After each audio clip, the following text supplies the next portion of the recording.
Hello everyone, welcome back to the smart exam. मित्रांनो, PYQ प्रश्नपीठ या नव्या कोऱ्या सिरीजमध्ये तुम्हा सर्वांचे मनपूर्वक स्वागत. मित्रांनो, या सिरीजमध्ये आपण आपल्या टेलिग्राम चॅनलवर जे PYQ आहेत, मग त्यामध्ये सरळ सेवेच्या परीक्षा असतील किंवा MPSCच्या परीक्षा असतील, त्यामध्ये जे काही PYQ आहेत म्हणजे मागील वर्षीचे प्रश्न आहेत, ते आपण प्रश्न तिथे घेतो आणि त्या प्रश्नांवर फुल डिटेल आपण अनालिसिस करतोय. म्हणजे प्रश्न त्याचे चार पर्यायाचं देखील आपण पूर्ण विश्लेषण आपल्या टेलिग्राम चॅनलवर टाकतोय.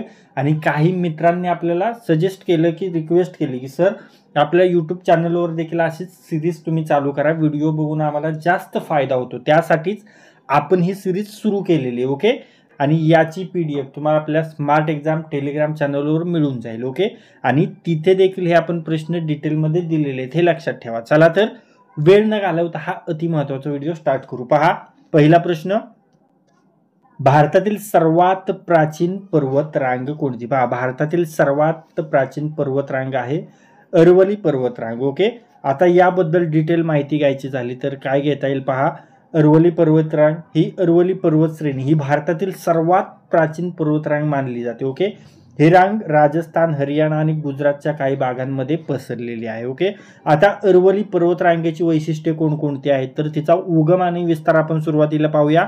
अरवली पर्वतरांग उत्तर भारतात राजस्थानच्या पश्चिम भागात सुरू होते आणि गुजरातपर्यंत पसरलेली आहे. ओके, याची एकूण लांबी सुमारे 800 किलोमीटर आहे. ओके, त्यानंतर भूगर्भशास्त्रीय महत्त्व काय आहे तर ही पर्वतरांग धरणीच्या संरचनेतील सर्वात जुन्या संरचनांपैकी एक आहे आणि ती प्रोटोरोझोइक या युगात तयार झाली, 2 अब्ज वर्षांपूर्वी तयार झालेली. ओके, आणि या पर्वतरांगेचे शिल्परूपण मुख्यतः ग्रीस आणि कायनाइट यांसारख्या खडकांनी झालेले आहे. ओके, त्यानंतर आणखीन माहिती घ्यायची झाली तर त्याची उंची आणि प्रमुख शिखरे, या पर्वतरांगेतील सर्वोच्च शिखर आहे गुरु शिखर, 1722 मीटर त्याची उंची आहे आणि हे राजस्थानच्या माउंट आबू येथे. ओके, त्यानंतर पर्यावरणीय आणि जैवविविधतेचे महत्त्व काय आहे तर अरवली पर्वत श्रेणीत अनेक वनस्पती व प्राण्यांच्या जातींचा आधार देतो. ओके, आणि ही पर्वतरांग राजस्थानच्या पश्चिम भागात वाळवंटाची वाढ थांबवण्यास मदत करते, हे लक्षात ठेवा. त्यानंतर इतिहास व सांस्कृतिक महत्त्व काय आहे तर अरवली पर्वत श्रेणीचा उल्लेख महाभारत आणि रामायण यांसारख्या प्राचीन ग्रंथांमध्ये देखील आढळतो. ओके, आणि प्रसिद्ध दिलवाडा जैन मंदिर आणि माउंट आबू हे अरवली पर्वतरांगेमध्ये स्थित आहेत. ओके, आता ऑप्शनमध्ये देखील आपण पाहूया. ऑप्शनमध्ये काय आहे तर बालाघाट पर्वतरांग, आपल्या महाराष्ट्रामध्ये आहे. ओके, सुमारे 300 किलोमीटर लांबी आहे, उंची सरासरी 1200 मीटर आहे आणि हिचं वय आहे 1.5 अब्ज वर्ष. ओके, आणि मुख्य वैशिष्ट्य काय आहेत तर येथे प्रामुख्याने बेसाल्ट खडक आढळतात जे भारताच्या ज्वालामुखीय इतिहासाशी संबंधित आहेत. ओके, आता एक प्रश्न विचारला जातो, हरिश्चंद्र बालाघाट या डोंगर रांगा आणि शंभू महादेव डोंगर रांगा, ओके, यांच्या दरम्यान कोणती नदी आहे? या 2 पर्वतरांगा डोंगर रांगा कोणत्या नदीमुळे वेगळ्या झालेल्या आहेत तर या भीमा नदीमुळे वेगळ्या झालेल्या. ओके, हे लक्षात ठेवायचं हा प्रश्न आहे. ओके,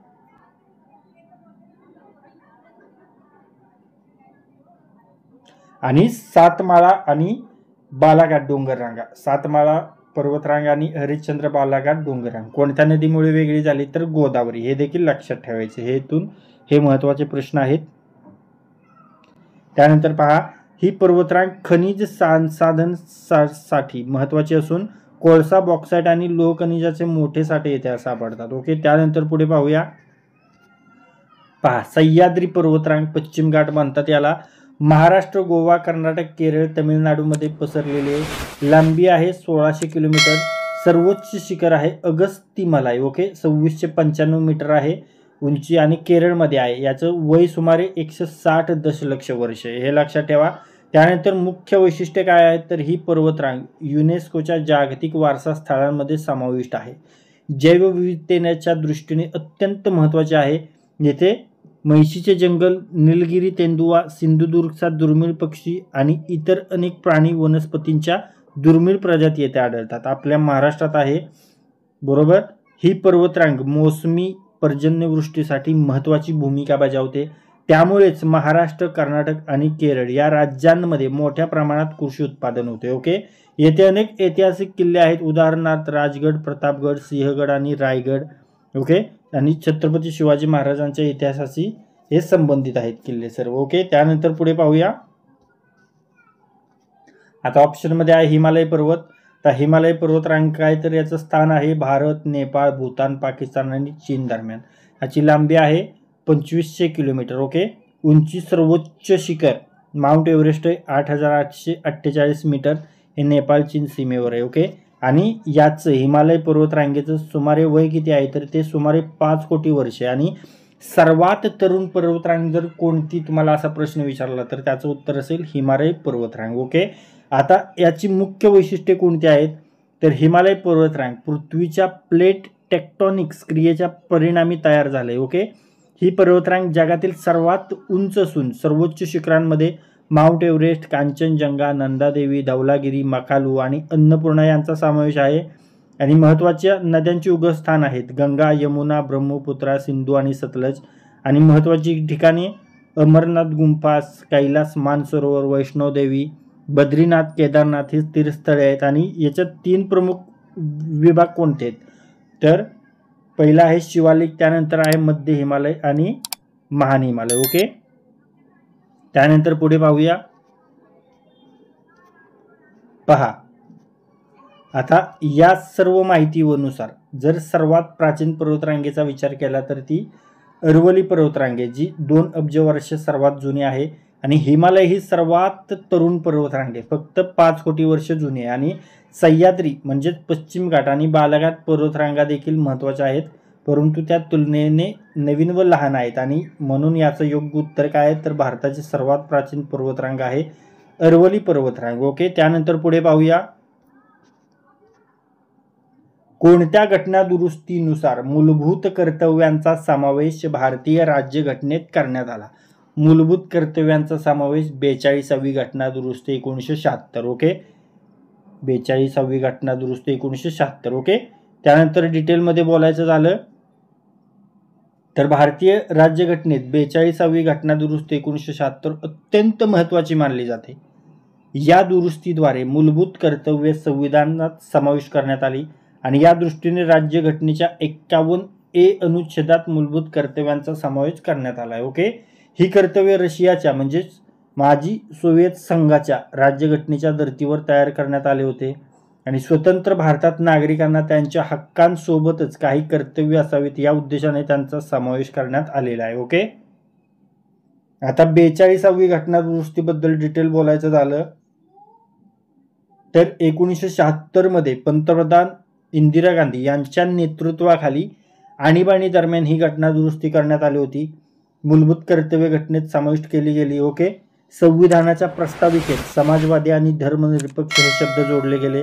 आणि काही मूलभूत अधिकार आणि केंद्र सरकारचे अधिकार अधिक मजबूत करण्यात आले. ओके, त्यानंतर पुढे पाहूया. आता ती मूलभूत कर्तव्य कोणकोणती आहेत, तर ती 11 मूलभूत कर्तव्य आपण पाहूया. संविधानाचा आदर राखणे. ओके, संविधान, राष्ट्रीय ध्वज आणि राष्ट्रीय गीत यांचा सन्मान राखणे, स्वातंत्र्य व सार्वभौमत्वाचे रक्षण करणे, भारताच्या सार्वभौमत्व, एकता आणि अखंडतेचे रक्षण करणे, संविधानातील आदर्शांचे पालन करणे म्हणजे स्वातंत्र्य, समता, बंधुता आणि न्याय या तत्वांचे पालन करणे, देशाच्या संरक्षणासाठी योगदान देणे म्हणजे देशाच्या संरक्षणासाठी आणि आपत्कालीन परिस्थितीत सेवेस तयार राहणे. ओके, समाजातील सौहार्द टिकवणे, धार्मिक, भाषिक आणि प्रांतीय मतभेद न करता सामाजिक सौहार्द, बंधुता वाढवणे, सामाजिक न्याय आणि स्त्री पुरुष समानता प्रोत्साहित करणे म्हणजे स्त्रियांना समान हक्क आणि संधी मिळवून देण्यासाठी कार्य करणे. ओके, त्यानंतर पाहूया. पर्यावरण रक्षण, नैसर्गिक पर्यावरण, वनस्पती, नद्या, जंगले आणि प्राणी यांचे संरक्षण करणे, वैज्ञानिक दृष्टिकोनाचा अवलंब करणे म्हणजेच वैज्ञानिक वृत्ती, मानवतावाद आणि ज्ञानवर्धक विचारसरणीचा स्वीकार करणे, सार्वत्रिक बंधुता जोपासणे म्हणजे सर्व भारतीयांमध्ये बंधुभाव आणि एकात्मता वाढवणे, सार्वजनिक मालमत्तेचे रक्षण करणे म्हणजे सार्वजनिक संपत्तीचे रक्षण करणे आणि हिंसा टाळणे. ओके, आणि शिक्षणाची गरज ओळखणे म्हणजेच 86वी घटना दुरुस्ती 2002 लाही करण्यात आले. 11वं मूलभूत कर्तव्य ॲड करण्यात आले आणि यानुसार 6 ते 14 वयोगटातील मुलांना शिक्षण देणे हे पालकांचं कर्तव्य आहे. ओके, त्यानंतर पुढे पाहूया, थोडी डिटेलमध्ये आणखीन पाहूया स्वर्णसिंग समितीबद्दल माहिती. ओके, भारतीय घटनेतील मूलभूत कर्तव्ये ही सरदार स्वर्णसिंग समितीच्या शिफारशीवर आधारित आहेत आणि या कर्तव्यांना 1976 साली भारतीय घटनेत समाविष्ट करण्यात आले. ओके, त्यामुळे स्वर्णसिंग समितीबद्दल आपण अधिक माहिती घेऊया. याचं समितीचं नाव आहे स्वर्णसिंग समिती. अध्यक्ष आहेत स्वर्णसिंग, तेव्हा केंद्र सरकारचे मंत्री होते. स्थापना 1976 मध्ये. त्यावेळेचं सरकार होतं इंदिरा गांधी सरकार. आणि कारण काय, तर देशात लागू केलेल्या आणीबाणी दरम्यान नागरिकांना काही मूलभूत कर्तव्यांची जाणीव करून देण्यासाठी ही समिती नेमण्यात आली होती. ओके, त्यानंतर पुढे पाहूया. आता स्वर्णसिंग समितीच्या शिफारसी काय होत्या, तर भारतीय नागरिकांसाठी काही मूलभूत कर्तव्य असावीत अशी शिफारस त्यांनी केली होती आणि या कर्तव्यांचा संविधानात समावेश करून नागरिकांना राष्ट्रप्रेम, सामाजिक सौहार्द आणि नैतिक जबाबदारी यांची जाणीव करून देण्याचा उद्देश होता. ओके, आणि 42वी घटना दुरुस्ती 1976 इंदिरा गांधी सरकारने 42व्या घटना दुरुस्तीने द्वारे भाग 4 संविधानात समाविष्ट केला आणि कलम 51A अंतर्गत 10 मूलभूत कर्तव्य दिली आणि 86वी घटना दुरुस्ती करून 2002 ला 11वे कर्तव्य समाविष्ट करण्यात आलं. ओके, त्यानंतर आणि महत्त्वाचे पॉईंट काय, तर मूलभूत हक्कांसोबतच नागरिकांच्या कर्तव्यांची जाणीव करून देण्याचा उद्देश आणि राष्ट्रीय एकता, पर्यावरण संरक्षण आणि सार्वजनिक संपत्तीचे संरक्षण यावर भर देण्यात आला. ओके, हे सर्व पॉईंट महत्त्वाचे आहेत. पुढे पाहूया. पहा, भारतीय राज्यघटनेच्या निर्मिती दरम्यान संविधान सल्लागार म्हणून कोणाची नियुक्ती करण्यात आली होती, सर BN राव यांची. योग्य उत्तर पर्याय क्रमांक 1 सर BN राव. अधिक माहिती घ्यायची झाली तर सर BN राव यांचं पूर्ण नाव आहे बेनेगल नरसिंग राव. ओके, हे भारतीय संविधान निर्मितीसाठी संविधान सल्लागार म्हणून नियुक्त करण्यात आले होते आणि महत्त्वाचे कार्य काय, तर संविधानाचा कच्चा मसुदा त्यांनी तयार केला, ज्यात सुरुवातीला 243 कलमे होती. नंतर घटना समितीने 395 कलमांमध्ये सुधारणा करून अंतिम मसुदा तयार केला होता. BN राव हे आंतरराष्ट्रीय न्यायालयाचे न्यायाधीश देखील होते आणि BN राव यांनीच म्यानमारच्या राज्यघटनेच्या मसुदाचे लेखन देखील केलं होतं. ओके, आणि त्यांचे जे बंधू आहेत बेनेगल रामाराव हे RBIचे गव्हर्नर होते 1949 to 1957 दरम्यान. ओके, आगे देखेंगे. देखो N गोपालस्वामी अय्यंगार हे ऑप्शनमध्ये पर्याय, त्याच्याबद्दल माहिती घेऊया. ते संविधान सल्लागार नव्हते पण मसुदा समितीचे सदस्य होते. ओके, त्यांनी कलम 370 जे जम्मू काश्मीरसाठी विशेष तरतुदीचं होतं तो मसुदा त्यांनी तयार केला होता. कोणी, N गोपालस्वामी अय्यंगार यांनी. भारताचे माजी प्रधानमंत्री नेहरूंचे विश्वासू सहकारी होते. ओके, त्यानंतर श्यामाप्रसाद मुखर्जी आणि जनसंघची स्थापना केली होती 1951 मध्ये. ते संविधान सभेतील बिगर काँग्रेस सदस्यांपैकी एक होते आणि संविधान समितीमध्ये त्यांचा प्रमुख सहभाग शिक्षण आणि वाणिज्य संबंधित धोरणांमध्ये होता आणि त्यांचा संविधान मसुदा लेखनाशी थेट संबंध नव्हता. आणि M.R. जयकर हे संविधान समितीतील बिगर काँग्रेस सदस्य होते. संविधान सभेतील पहिले सदस्य ज्यांनी राजीनामा दिला. Okay, M.R. जयकर हे लक्षात ठेवा. आणि त्यांचा राजीनामा झाल्यानंतर डॉक्टर बाबासाहेब आंबेडकर मुंबई प्रांतातून निवडून आले आणि ते संविधान सल्लागार नव्हते, हे देखील लक्षात ठेवायचं आहे. त्यानंतर पुढे पाहूया. भारतीय संविधानाच्या कोणत्या घटना दुरुस्तीने पंचायत समितीला संवैधानिक दर्जा प्राप्त झाला, तर तो 73वी घटना दुरुस्ती. ओके, योग्य उत्तर पर्याय क्रमांक 3 73वी घटना दुरुस्ती. डिटेलमध्ये बोलायचं झालं तर 1989 मध्ये तत्कालीन प्रधानमंत्री राजीव गांधी यांनी नवा पंचायत राज अंतर्गत 64वी घटना दुरुस्ती विधेयक मांडले, पण हे विधेयक संमती मिळवू शकले नाही. ओके, त्यानंतर 1992 मध्ये तत्कालीन प्रधानमंत्री PV नरसिंह राव यांनी 73वी घटना दुरुस्ती विधेयक सादर केलं आणि 22 डिसेंबर 1992 रोजी लोकसभेत हे विधेयक मंजूर झालं. त्यानंतर 23 डिसेंबर 1992 रोजी राज्यसभेत हे विधेयक मंजूर झालं आणि 20 एप्रिल 1993 मध्ये राष्ट्रपतींची स्वाक्षरी झाली यावर आणि 24 एप्रिल 1993 73वी घटना दुरुस्ती कायद्याची अंमलबजावणी झाली आणि हीच तारीख पंचायत राज दिवस म्हणून साजरी केली जाते 24 एप्रिल. हे पॉइंट महत्वाचे. पुढे पाहूया.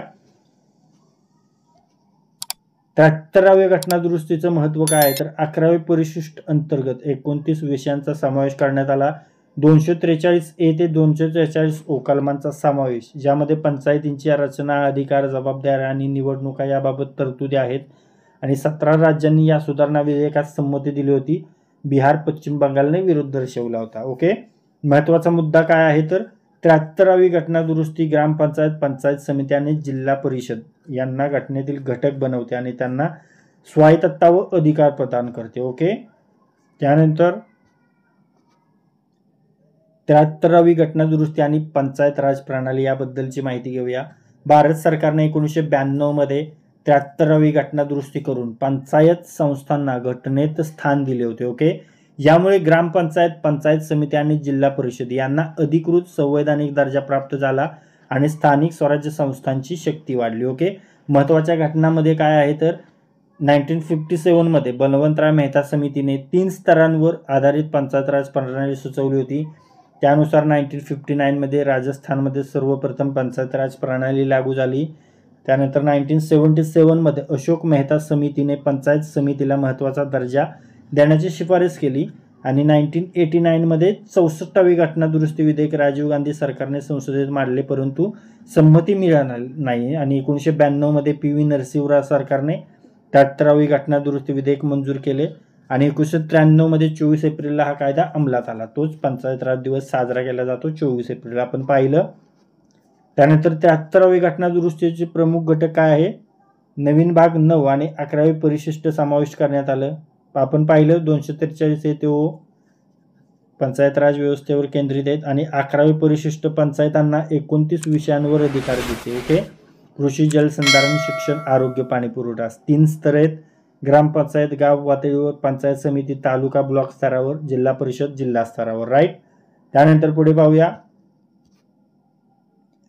पंचायतांना निवडणुकीद्वारे निवडण्याची प्रक्रिया. ओके, प्रत्येक 5 वर्षांनी निवडणुका घेणे बंधनकारक. महिलांसाठी 33% आरक्षण, SC/ST साठी आरक्षित जागा. राज्य निवडणूक आयोग पंचायतींच्या निवडणूक आयोजित करते. ओके, राज्य वित्त आयोग प्रत्येक 5 वर्षांनी पंचायतींना निधी कसा द्यायचा हे ठरवते आणि पंचायतींना स्थानिक कर जसे की मालमत्ता कर, पाणीपट्टी कर आणि लावण्याचा अधिकार आहे. ओके, त्यानंतर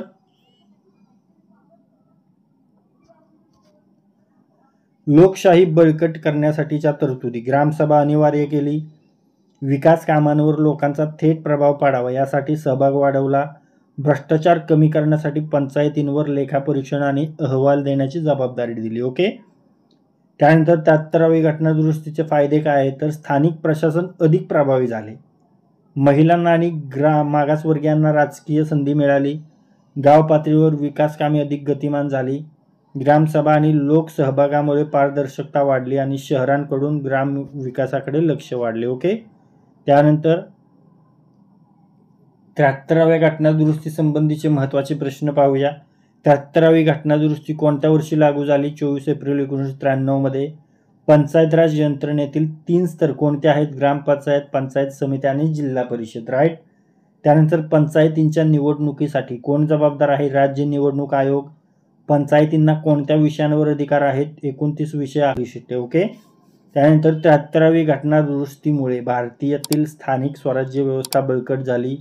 पंचायत राज प्रणाली गाव पातळीवर लोकशाही आणि विकासाचा आधारस्तंभ ठरली आणि यामुळे आज ही 24 एप्रिल हा राष्ट्रीय पंचायत राज दिवस म्हणून साजरा केला जातो. ओके, तर मित्रांनो, या PYQ प्रश्नपीठ सिरीजमध्ये आपण महत्त्वाचे 4 प्रश्न पाहिलेत. यामध्ये आपण प्रश्न, त्याचे 4 पर्याय, त्याचे उत्तर आणि त्या 4 पर्यायांचे डिटेल ॲनालिसिस केले आणि जी एक्स्ट्रा काही माहिती आपल्याला देता येईल ती देखील आपण दिलेली आहे, जेणेकरून तुमचा जर परीक्षेमध्ये यापैकी प्रश्न आला तर तो प्रश्न तुमचा सॉल्व्ह झालाच पाहिजे, तो सोडवताच आला पाहिजे. या पद्धतीची ही सिरीज आपण चालू केली. त्यामुळे ही सिरीज रेग्युलरली तुम्ही पाहत चला, जास्तीत जास्त रिव्हिजन करा, सारखी पाहत चला, म्हणजे तुम्हाला परीक्षेमध्ये त्याचा फायदा होईल. ओके, आणि असेच व्हिडिओ तुम्हाला पुढे देखील पाहण्यासाठी आपल्या चॅनलला सबस्क्राईब करा आणि जर हा व्हिडिओ तुम्हाला युजफुल वाटला असेल तर या व्हिडिओला लाईक करा.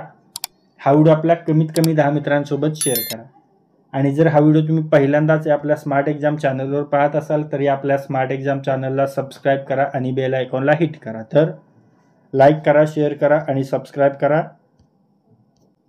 थँक्यू.